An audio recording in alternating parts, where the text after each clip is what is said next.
Kok bisa ya segerombolan rebel atau pemberontak di bawah organisasi Taliban mengalahkan 10.000 tentara Amerika well-equipped bersenjata super lengkap. Juga ada 300.000 tentara pemerintah Afghanistan yang dibiayai oleh Amerika lebih dari $1 triliun atau 8 kali APBN Indonesia diam tak berkutik dengan Taliban. Atau memang ada tangan lain yang ingin mempermalukan Biden dan mengucilkan Amerika di bawah administrasi Partai Demokrat tersebut. Apakah ini artinya kemenangan kaum nasionalis melawan cabalis? Globalis cabal yang mengontrol dunia dilawan oleh Taliban yang tidak pakai masker dan tidak menjalankan protokol kesehatan WHO. Faktanya tak ada COVID tuh di Taliban. Tentara uneducated bermodal nyali besar bisa mengalahkan Amerika yang benar aja. Hal ini bisa jadi inspirasi bahwa kita bisa mengalahkan siapapun kalau kita memutuskan jadi nasionalis sejati, membela bangsa dan negaranya sendiri. Emangnya masih perlu asing bernegara itu? Demikian New Mind bertanya. Kembali ke topik, Putin dan Trump adalah dua sahabat sejati. Kekalahan Trump dengan kecurangan kotak suara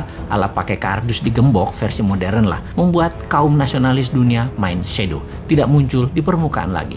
Kalah di Afghanistan, administrasi Biden tercoreng habis. Mereka kenyataannya di dalam negeri sedang ribut masalah Kamala Harris. Lalu sekarang Demokrat ditampar dengan hengkangnya Amerika ke birit-birit lari dari Kabul. Bukti lagi, mereka tidak bisa mempertahankan aset minyak Afghanistan yang besar karena lemahnya Biden. Kita agaknya harus mengajari kaum old mind bernegara internasional yang memang tidak terlalu jago dan selalu salah di mata internasional karena memang jarang berkunjung ke negeri tetangga atau negeri sekutu lainnya. Memang selama 7 tahun ini diplomasi luar negeri agak lemah. Jarang sekali ngurusi luar negeri, pada 80% produk kita atau kebutuhan kita tergantung dengan luar negeri, terutama cara ekonominya saat ini dikelolanya. Faktanya, 80% ngurusi politik dalam negeri saat ini dan kebijakan yang diambil selalu yang populis, yang rakyat suka. Itu aja yang keputusannya dibuat, bukan yang benar. Apa salah emangnya memilih bernegara populis dan urusan semua dalam negeri, terutama politik? Ya tidak akan salah.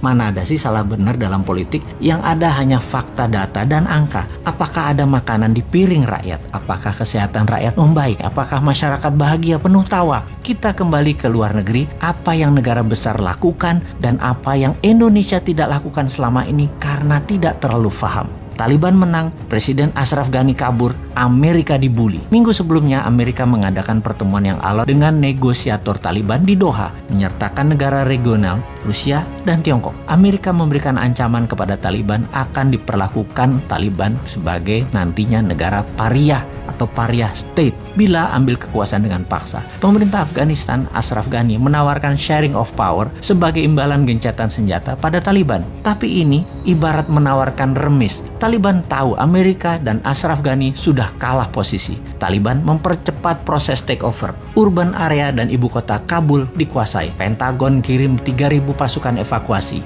UK, Inggris, mendeploy 600 prajurit. 1.000-an troops dipindahkan ke Qatar. 1 brigade dengan 4.000 personel tempur siaga di Kuwait. Jumlah totalnya kira-kira ada 8.000 pasukan available dideploy ke Afghanistan bila situasi memburuk. Ternyata tidak action juga. Tiongkok yang paling diuntungkan. Setidaknya bisa mempengaruhi Taliban untuk menyingkirkan para militer Uighur. Koridor Wakhan akan menjadi penting sebagai geopolitical hotspot yang akan menghubungkan Tiongkok ke Asia Barat dan Middle East. Ekstraksi mineral disepakati dalam pertemuan Taliban dan Tiongkok di Beijing beberapa minggu sebelum Taliban menang.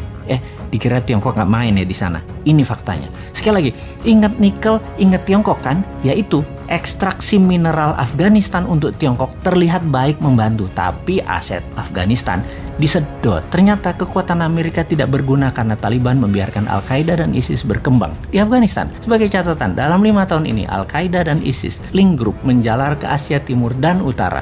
Pecahan grup ekstremis Taliban dan simpatisan Al-Qaeda dan ISIS saat ini ditemukan di banyak negara Afrika, bahkan di Filipina, juga Indonesia. Sungguh, kemenangan Taliban di Afghanistan juga bisa menjadi booster bagi kelompok radikal di tempat lain, sekaligus bukti war on terror belum selesai. Pemerintah nasionalis Indonesia di dalam negeri perlu mempercepat konsensus menghabisi gerakan pemahaman keras far right ekstremis sebagai pekerjaan rumah kalau ingin aman ke depannya. Di luar negeri, mainkan seperti Tiongkok, ambil benefit di air keruh. Paham? Enggak? Yowes, tunggu 2024 kita praktekkan nanti.